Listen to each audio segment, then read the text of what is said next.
Mira este insecto. Esta pequeña pero robusta avispa recibió su apodo por una razón. Se llama lobo europeo de las abejas. Te doy unos segundos para que intentes adivinar cómo funciona.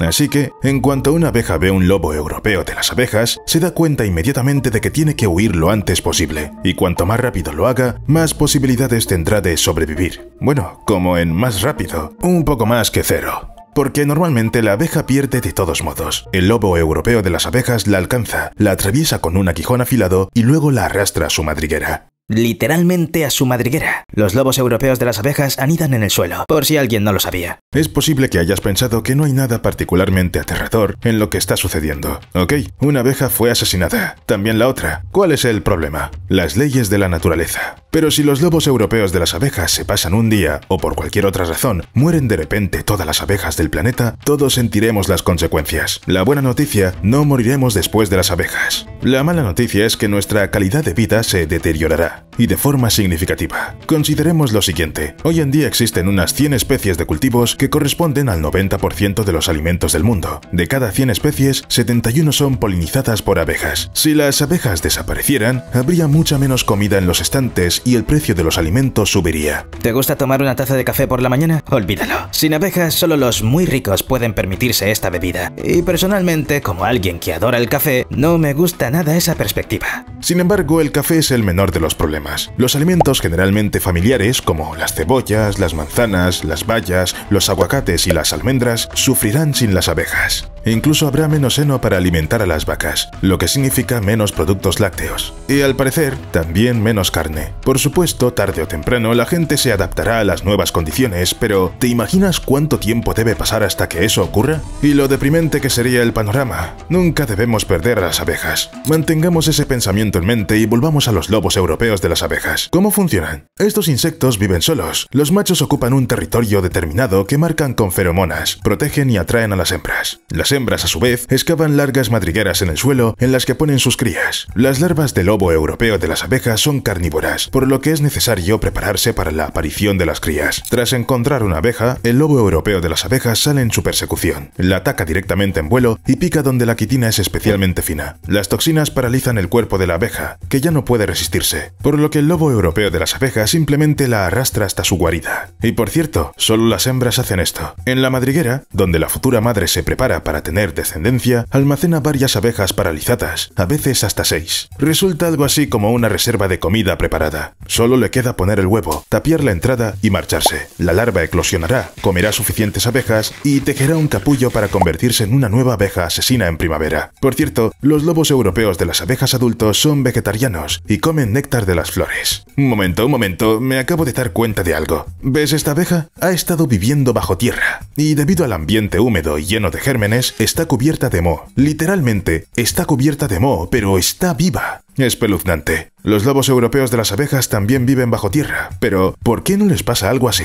Es más, un lobo europeo de las abejas pone un huevo en una abeja capturada para alimentar a una larva depredadora que eclosiona. La larva es básicamente bastante indefensa, es cálida y húmeda. Suena como el ambiente perfecto para que crezca el moho, excepto que si todos los lobos abeja crecieran moho, se habrían extinguido hace mucho tiempo. Así que han encontrado una manera de combatirlo, y es realmente inesperado. Imagina a los científicos que descubrieron una nidada de huevos de lobo europeo de las abejas y de repente olieron un fuerte olor a cloro. Eso no es lo que uno espera cuando estudia insectos. Resulta que los propios huevos de lobo abeja producen un gas que es un eficaz agente antimicrobiano. Además del gas, los lobos europeos de las abejas también embalsaman presas paralizadas antes de poner huevos con una secreción. Esto ayuda a deshidratar a las desafortunadas abejas y por lo tanto las hace aún menos susceptibles al moho. Un movimiento muy inteligente sin duda. Pero si el moho fuera el único peligro que amenazara a los insectos más importantes de la Tierra, las hormigas y las abejas, tienen que luchar todo el tiempo. La mayoría de las dificultades a las que se enfrentan tienen que ver con las reinas, el corazón de cualquier colonia. Y los problemas pueden venir incluso de las mariposas. Quiero decir, vale, las mariposas en sí son bastante inofensivas. Conoce a la hormiguera de lunares. Una vez fuera de su capullo empieza a alimentarse de flores de atomillo, y esta es la única fase pacífica de su vida. El resto del tiempo, este insecto está en el camino de una brutal guerra de espías. El derramamiento masivo de sangre comienza con una hormiga que encuentra esta oruga en algún lugar entre las plantas. Parecería que la oruga está ahí tirada, sin más. Pero entonces ocurre algo extraño. La hormiga la recoge y la lleva al nido, pero no como presa, sino como invitada, y una invitada de honor. El caso es que nuestra oruga copia magistralmente los sonidos que hace la reina de las hormigas en una situación de estrés.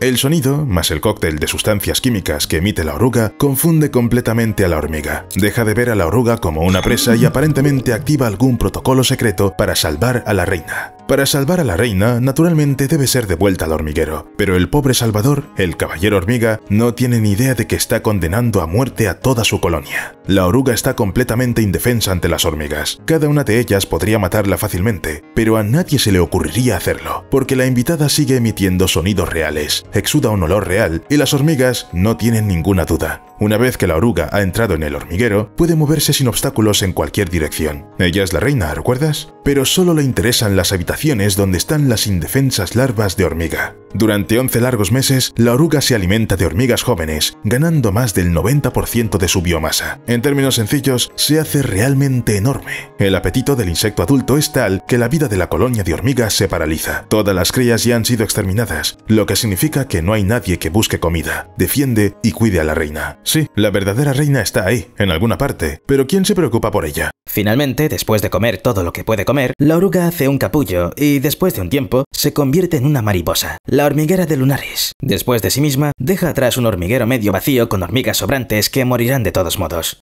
En defensa de estas orugas, a veces simplemente actúan como parásitos en lugar de comerse a todos los que las rodean. En ese caso, el hormiguero tiene muchas posibilidades de sobrevivir. Y alegrémonos también de que no a todas las mariposas se les haya ocurrido este método para crecer, destruyendo a todo el que encuentran a su paso, porque sin hormigas también estaríamos bastante tristes. Hay más de 12.000 especies de hormigas, lo que, según los científicos, suma más de 20 cuatrillones de hormigas, y una multitud así repercute literalmente en todo. Las hormigas forman parte de muchas cadenas alimentarias, son actores clave del ecosistema, esparcen semillas de plantas, sirven de alimento a otros animales y matan plagas, ayudándonos en la agricultura. Y eso no es todo. En pocas palabras, sin hormigas en nuestro planeta, probablemente tendríamos que reconstruir completamente los ecosistemas. Muchos animales simplemente se extinguirían, la fertilidad del suelo disminuiría, comenzaría la hambruna. De todos modos, mantengámoslo como si es posible. De vuelta a los parásitos, entre los que parece ser bastante popular instalarse justo en los nidos de hormigas. Se trata de las moscas Microdon, cuya vida está inextricablemente ligada al hormiguero. Tras aparearse en las proximidades, la hembra deposita sus huevos para que las larvas acaben en el hormiguero. Parecía que las hormigas deberían alegrarse por ello.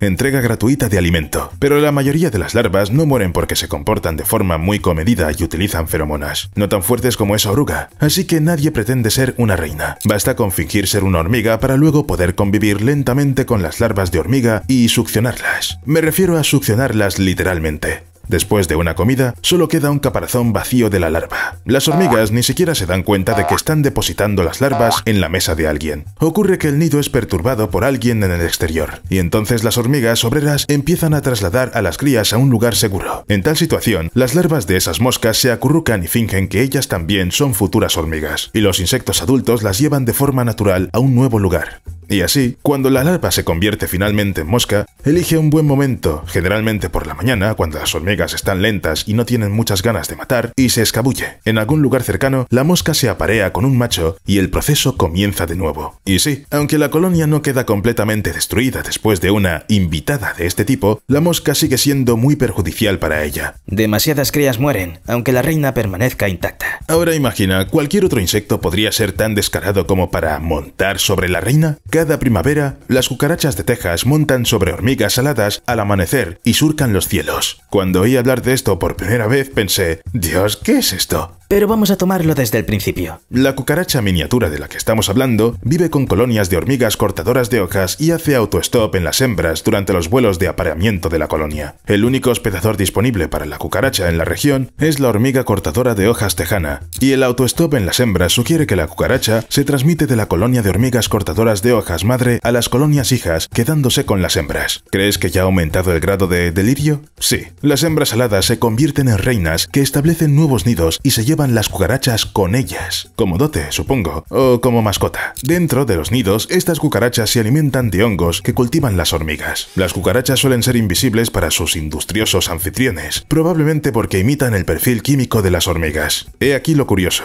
Como esta cucaracha no tiene nombre común, solo en latín, los investigadores pensaban llamarla cucaracha de Khaleesi, por la heroína de Juego de Tronos que vuela montada en dragones. Como si toda la demás información sobre estos tipos no fuera suficiente para decir ¿qué? Pero elevemos el grado de absurdo. Tenemos orugas que fingen ser reinas. Hay parásitos que convierten a los insectos en zombies alterando su cuerpo y su comportamiento. ¿Y qué tal si unimos estas historias? Las avispas de papel europeas infectadas abandonan su papel predestinado, salen de sus colmenas y emprenden un largo y espantoso viaje. Algunas se convierten en reinas, y estas reinas buscan sangre. Para una avispa obrera, la historia comienza durante un encuentro primaveral con la larva de mosca Senos vesparum, que puede encontrarse bajo una hoja o incluso en algún lugar dentro de la colonia. La larva salta sobre la avispa y penetra en su abdomen, donde se alimenta de la sangre de su huésped. Y esto es solo el principio. Cada día que pasa, la larva crece y se hace más fuerte. La avispa también crece, pero lentamente. Es más pequeña que sus congéneres, con alas más pequeñas y se comporta de forma irregular. Otras obreras siguen buscando comida, cuidando de las larvas, manteniendo la colmena y defendiendo la colonia. Pero las avispas infestadas pierden por completo su comportamiento social. Y así, a principios de verano, cuando la colmena está en su momento de mayor actividad, la avispa infestada abandona la colmena y se marcha a algún lugar desconocido, pero predeterminado. Otras avispas poseídas por los parásitos vuelan al mismo lugar. Probablemente se geolocalizan unas a otras o algo así.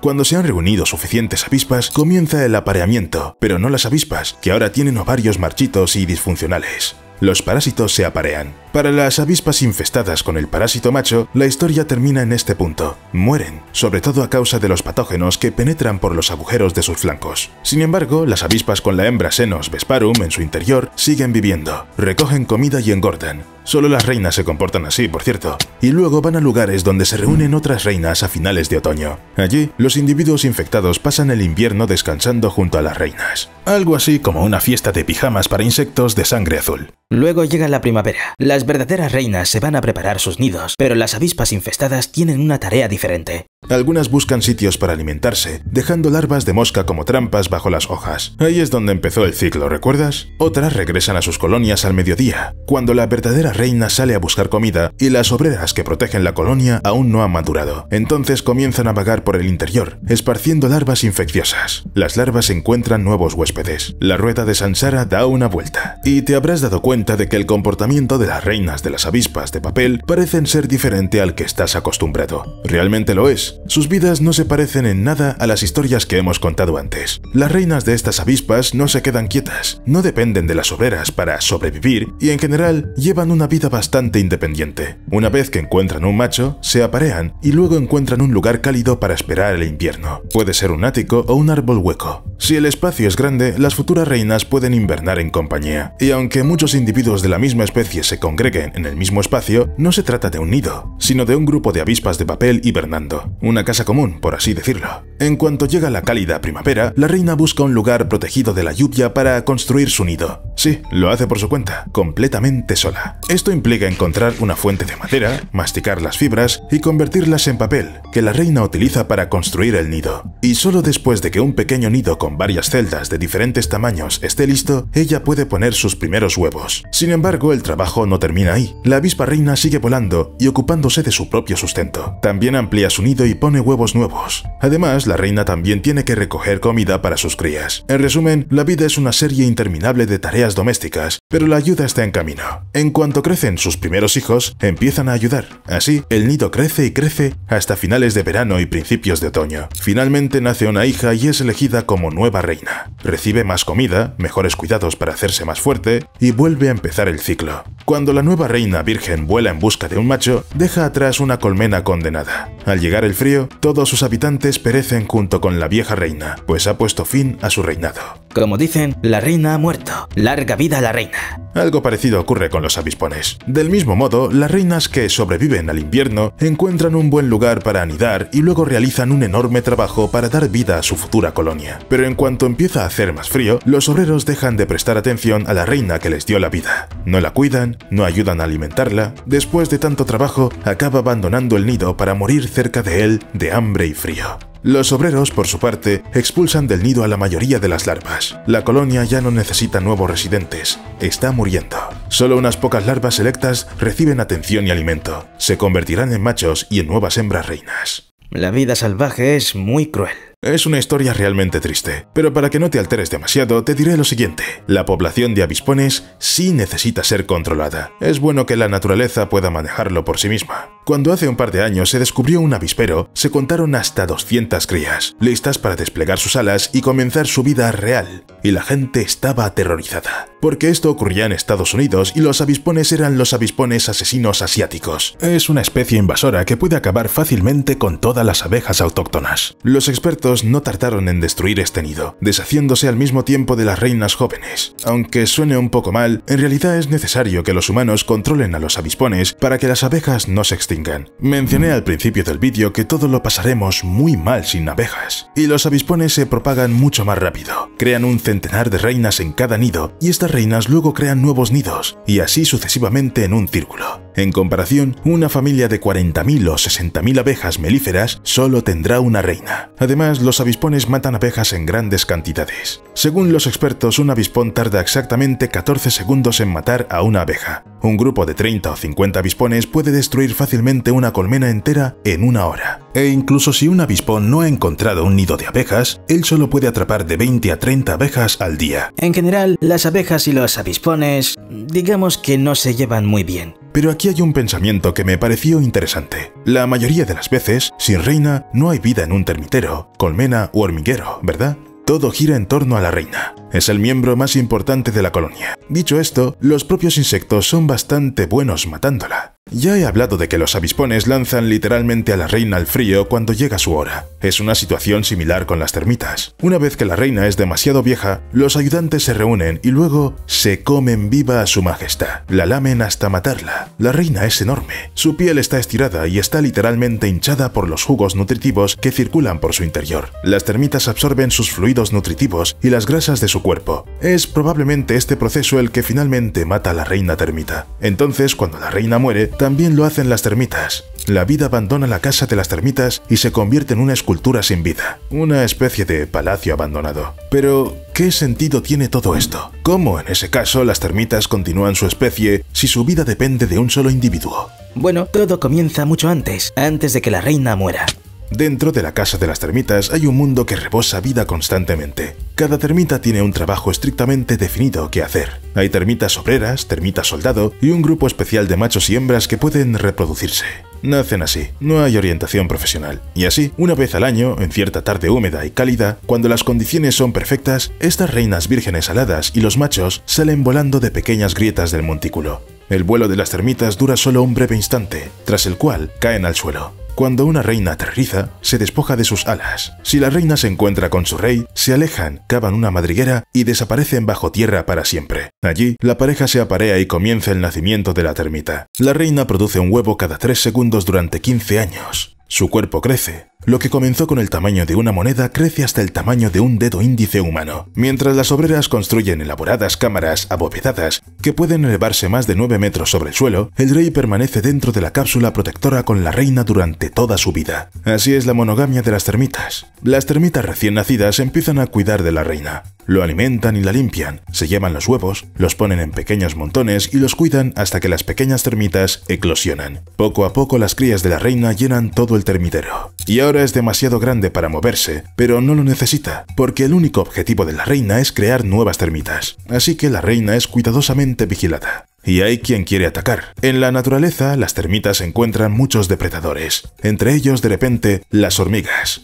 Las hormigas comen termitas por varias razones. En primer lugar, las termitas son nutritivas porque son ricas en proteínas. Y segundo, cuanto menos termitas, menos competencia por los recursos. Dos pájaros de un tiro. A primera vista, parecería que las termitas tienen ventaja en esta guerra. Al fin y al cabo, son unas 2 o 3 veces más grandes que las hormigas. La casta guerrera de la colonia de termitas también tiene una cabeza dedicada a la batalla. Sin embargo, cuando comienza la lucha, las termitas pierden, una y otra vez. A pesar de su menor peso y tamaño, las hormigas son más agresivas. Además, son más numerosas. Las hormigas simplemente tienen el número y la furia de los mini berserkers. Invaden el nido de termitas y matan inmediatamente a los soldados antes de atacar a la reina. Ella, como recordarás, puede hacer casi cualquier cosa, así que se deja arrastrar fuera. Poco después, llega la muerte de toda la colonia. En cualquier guerra de este tipo, el objetivo principal es la reina. Si ella está muerta, la colonia se desmorona. Después de una victoria, puedes volver al termitero unas cuantas veces más para acabar con las termitas restantes, perdidas, que no saben qué hacer sin la reina. Es un poco espeluznante, pero así es la vida bajo nuestros pies. De todos modos, las ventajas de las interminables guerras de termitas de las hormigas son abundantes. A veces hay tantas que las hormigas empiezan a inventar nuevas formas de cazar termitas. Los exploradores de las hormigas Matabele, de Costa de Marfil, están constantemente buscando lugares de alimentación para sus presas. Una vez encontrados, las hormigas regresan al nido y reclutan compañeras. Hay que actuar con rapidez. Cuanto más tiempo pase entre que se encuentran las termitas y se las ataca, más probabilidades hay de que escapen o sean devoradas por otro depredador. ¿Cómo ganar tiempo? Elige la ruta más corta para llegar a tu colonia.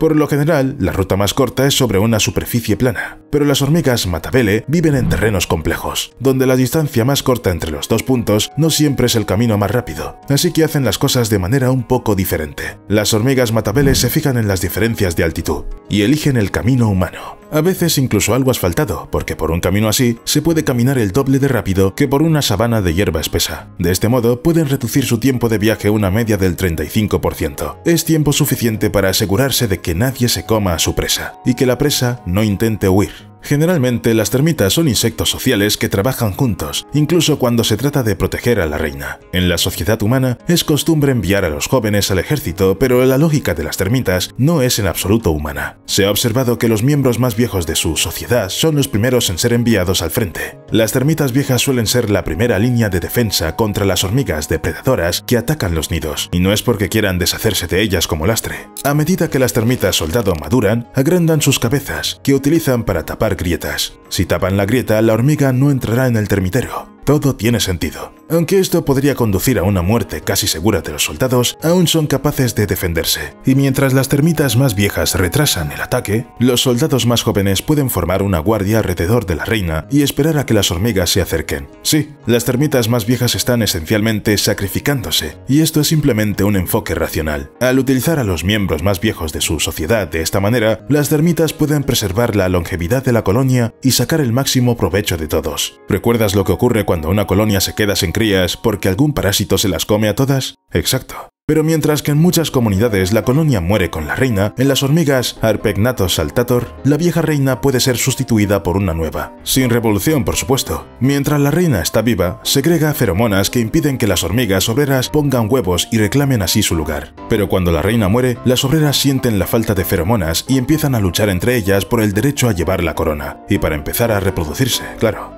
Las hormigas organizan torneos enteros, golpeándose con sus antenas en duelos que pueden durar más de un mes. Mientras que la mayoría de los insectos vuelven rápidamente a sus actividades normales durante el torneo, las ganadoras se convierten en pseudo-reinas y adquieren nuevos comportamientos. Gracias a esta transición, su esperanza de vida aumenta drásticamente y empiezan a poner huevos, lo que permite a la colonia sobrevivir. Y aunque la ganadora obtiene el derecho a convertirse en realeza, tiene que pagar por ello. Y a un precio bastante fijo. Tiene que renunciar a una quinta parte de su cerebro. Una vez que las hormigas se convierten en pseudo-reinas, realmente, se podría decir, se vuelven más estúpidas. ¿Por qué? La vida diaria de una hormiga obrera requiere que su cerebro esté muy activo. Navegar por el nido, memorizar túneles, salir, cazar, volver a entrar. Los cerebros de las reinas, en cambio, no se enfrentan a ninguna tarea. Al contrario, necesitan conservar toda la energía posible para reproducirse.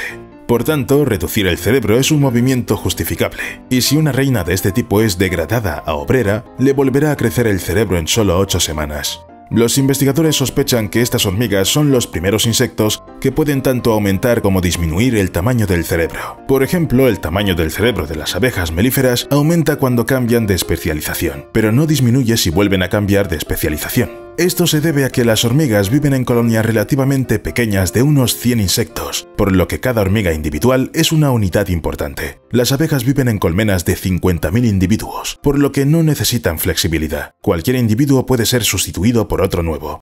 Y entonces pensé, ¿puede haber varias reinas en una colonia? Resulta que sí. A menudo hay más de una reina en una colonia de hormigas, y esto incluso tiene sus ventajas. Por ejemplo, así nacen más obreras, lo que significa que la colonia tiene más posibilidades de sobrevivir al primer año, el más difícil. Pero las reinas no viven juntas para siempre. Poco después de que nazcan las obreras jóvenes, las hormigas empiezan a eliminar a las reinas sobrantes hasta que solo queda una. Las obreras son mucho más pequeñas y hacen un daño mínimo por sí solas, por lo que pueden pasar varios días antes de que destruyan a la reina. Probablemente morirá de sed porque las obreras dejarán de acicalarla. Suelen parar cuando solo queda una viva, pero es importante ser capaz de detectarla. A veces las hormigas se entusiasman demasiado, toman la pastilla por asalto y, bueno, ambas reinas mueren. Desde una perspectiva evolutiva, es una muerte segura, porque las obreras suelen ser estériles y dependen de la reina para continuar el linaje. Pero a las reinas tampoco les gusta esa perspectiva, así que idean una forma inteligente de mantenerse en la cima. Una reina produce deliberadamente menos obreras cuando hay otra reina cerca, porque la productividad tiene un precio. Producir más cría le quita energía a la reina, dejándola con menos energía para defenderse de las hormigas obreras asesinas. Sin embargo, las hormigas obreras no pueden ser engañadas tan fácilmente. Pueden oler a una reina egoísta. Las reinas más prolíferas tienen señales químicas más fuertes, por lo que son más propensas a ser maleducadas. Así que cuando las hormigas ejecutan a las reinas egoístas, les da a las otras reinas un incentivo para trabajar duro por el bien de la colonia. Ese es el tipo de democracia que tienen las hormigas. También hay ataques entre hormigas, durante los cuales las reinas invaden los hormigueros de otras hormigas, matan a la reina o reinas y ponen huevos. Las obreras cuidan entonces de las crías de la reina parásita como si fueran suyas. ¿Te parece extraño? Bueno, los pájaros incuban huevos de cuco. Es más o menos lo mismo aquí. Sin embargo, esto es un desastre para la colonia invadida, porque sin pareja cesa la creación de su propia descendencia. Los expertos suelen comparar este fenómeno con la esclavitud, pero este comportamiento no se limita a las guerras entre dos reinas. A veces, las colonias enteras de hormigas invasoras invaden el nido de otra, matan a la reina y luego se llevan las larvas y obligan a las hormigas obreras a trabajar para sí mismas. ¿Cómo se las arreglan los invasores para hacer esto? Normalmente organizan una guerra de lo más real, con un comportamiento bastante agresivo por ambas partes. Pero hay algunas especies que prefieren el sigilo y el camuflaje. Temnothorax pilagens, por ejemplo. Se infiltran y se apoderan de nidos ajenos sin matar a nadie a su paso. Simplemente huelen exactamente igual que sus posibles esclavas. Además, en el proceso de conquistarla, los alienígenas se acicalan y se frotan contra las futuras hormigas esclavas para mezclarse aún más. Finalmente, sin ser detectadas, llegan a la cámara de la reina, la matan y arrasan el nido. Básicamente, todo lo que falta para completar la imagen es un enorme caballo de madera. Ya sabes, como en la película Troya, ¿no? Bueno, míratela si no te la has visto. Pero si la reina es un elemento valioso, casi indispensable, de cualquier colonia, ¿por qué habría rebelión contra ella? Por ejemplo, las abejas son insectos, apenas saben lo que es una revolución. Para entender cómo y qué funciona allí, hay que entender la estructura de la familia de las abejas. Hay una reina, que pone huevos y segrega feromonas que mantienen el orden y la cohesión en la colonia. Hay abejas obreras, son las hembras que consiguen comida, protegen la colmena y cuidan de las crías. Por último están las abejas obreras, que son los machos que no pueden hacer nada y solo se necesitan para aparearse con la reina. Con esta estructura, la colmena funciona como un reloj. Sin embargo, si algo va mal, las abejas obreras pueden decidir que es hora de un cambio arriba. Las abejas reinas parecen honorables, pero de hecho, colectivamente las obreras simplemente permiten que un individuo ocupe el puesto. Hay bastantes razones para el derrocamiento. Por ejemplo, la salud de la reina se ha deteriorado debido a la edad. O empezó a producir menos feromonas y el pueblo se agitó. O la reina empezó a poner menos huevos. O el problema es genético en general.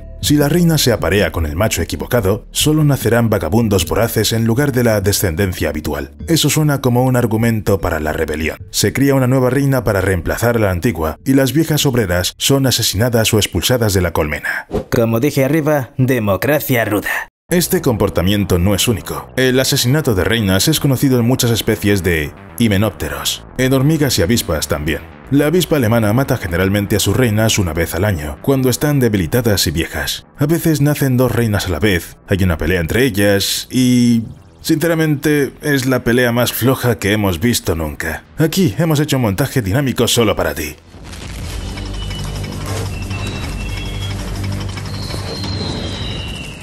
Por cierto, algunas especies de abejas tienen nuevas colmenas como esta, a través de un proceso llamado enjambrazón. Las abejas obreras empiezan a comer mucho para ganar recursos para el camino. Por el contrario, dejan de alimentar a la reina, porque de lo contrario es demasiado pesada y no puede volar lejos. Durante la enjambrazón, una nueva reina se queda en la colmena vieja, y la vieja, con parte de las abejas, vuela a un nuevo lugar. Las abejas exploradoras encuentran el nuevo lugar y guían a las demás hasta allí. Una solución tan pacífica a la cuestión de la sucesión al trono. Pero, ¿qué factores determinan el lugar de una abeja hembra en la jerarquía de la colmena? ¿Por qué una se convierte en simple obrera y la otra en reina? Según la sabiduría convencional, la culpa la tienen las diferencias en la calidad del alimento. Se cree que la jalea real que se da a las futuras reinas es de mayor calidad que la jalea obrera que se da a otras larvas. La calidad afecta al tamaño del adulto y a su capacidad reproductora, algo que en realidad distingue a la reina de todas las demás. Sin embargo, la investigación en este campo no ha logrado identificar a una única sustancia responsable de los rasgos de desarrollo. Es decir, hay algo, pero no tenemos ni idea de qué es.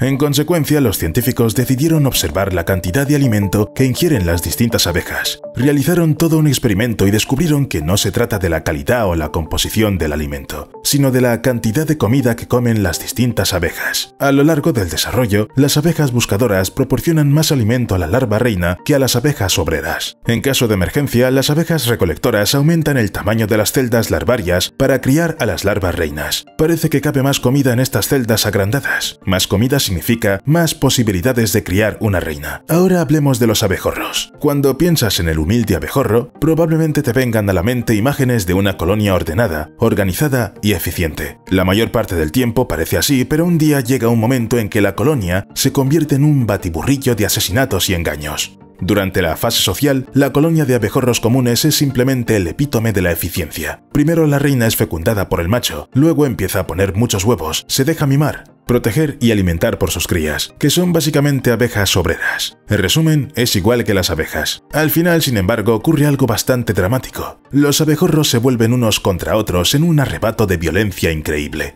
Durante esta fase de competición, los abejorros empiezan a matarse rápidamente, destruyendo en el proceso los huevos fecundados por la reina. Y ella se esforzó, por cierto. Durante esta masacre, la reina pierde completamente el control de la colonia. Sus abejorros obreras empiezan a poner huevos no fecundados, produciendo solo machos con un juego de cromosomas, lo que provoca una drástica reducción de la variabilidad genética. En medio de toda esta agresividad, la reina puede a veces morir, lo que acabará con la colonia. ¿Detendrá esta perspectiva el caos general? No. Todo este horror sucede simplemente porque hay demasiados abejorros. Y cuando hay demasiados abejorros, la química de su cera cambia. Incluso si pones un trozo de esa cera en una colonia donde todo va bien, los abejorros de allí también empiezan a volverse locos. ¿Recuerdas el primer Batman de Nolan, en el que el gas volvía locos a los ciudadanos de Gotham? Así es como funciona la cera, solo que sin el Dr. Crane involucrado. Eso creo. Probablemente sea la forma que tiene la naturaleza de controlar la colonia. Si hay demasiados abejorros, son más difíciles de alimentar, así que activa un programa de autodestrucción. Creo que esa es más o menos la idea que tenían los villanos en Batman, ¿no? Hasta luego.